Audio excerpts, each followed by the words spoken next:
Hi guys, gawa tayo ng cucumber salad. Ito yung nagtitrending sa TikTok na sometimes you need to eat the whole cucumber.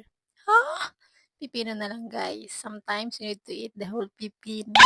At ito ang mga kailangan natin. Pipino, avocado, yogurt, at mayonnaise. Simple lang naman siyang gawin. Hiwain lang natin ang pipino ng maninipis at ilagay sa isang container. Tapos ay ilagay na natin ang yogurt, avocado at mayo. Mas maraming mayo, mas masarap. Pagkatapos ay shake-shake lang natin. At ayan, ready to eat na ang ating pipino salad. Tiki mano! Alam nyo guys, bata pa lang ako, mahilig na ako kumain nitong pipino. Madalas namin itong nilalagay sa kinilaw na isda. Masarap din to lagyan lang ng suka, asin at paminta.